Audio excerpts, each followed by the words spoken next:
দেশের বিভিন্ন জেলায় প্রার্থীদের প্রচারণায় জমে উঠেছে ভোটের মাঠ। প্রার্থীরা যাচ্ছেন ভোটারদের দ্বারে দ্বারে, দিচ্ছেন নানা প্রতিশ্রুতি।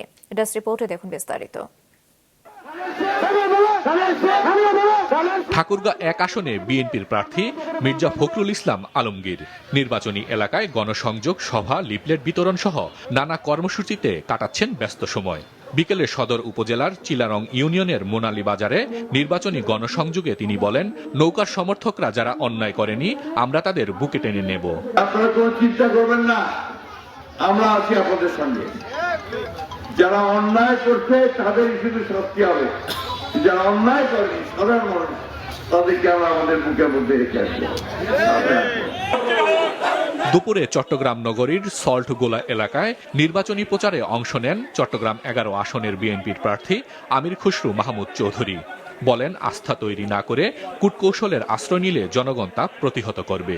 জনগণের আস্থা বিএনপির উপরে। জিয়া রহমান সাহেব দেখেন, বেগম খালেদা জিয়া বলেন, পরবর্তী তারেক রহমান, সংকট উত্তরণের জন্য আস্থা সবসময় বিএনপির জন্য।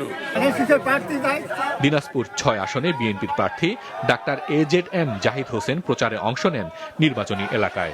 বলেন, ক্ষমতায় গেলে সাধারণ মানুষের সমস্যা সমাধানে সর্বোচ্চ চেষ্টা করবে বিএনপি। আগামী ১২ তারিখে যে জাতীয় নির্বাচন হবে, সেই নির্বাচনে ধানের শীষ এই অঞ্চল থেকে বিপুলভাবে জনসমর্থন নিয়ে দেশ সেবা করার সুযোগ পাবে বলে আমি অত্যন্ত আশাবাদী। ময়মনসিংহ ৯ আসনে বিএনপির প্রার্থীর প্রধান প্রতিদ্বন্দ্বী হাসিনা খান চৌধুরী।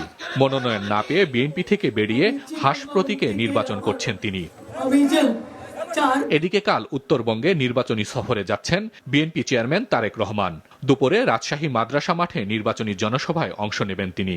পরিচয় করিয়ে দেবেন রাজশাহী, নাটোর ও চাঁপাইনবাবগঞ্জ জেলার ১৩টি আসনের বিএনপির প্রার্থীদের।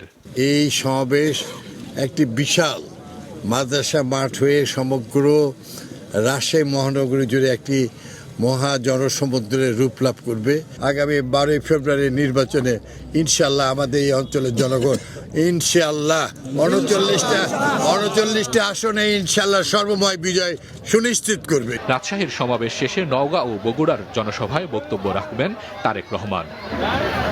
হাসান মেহেদী, মাছরাঙা নিউজ ডেস্ক।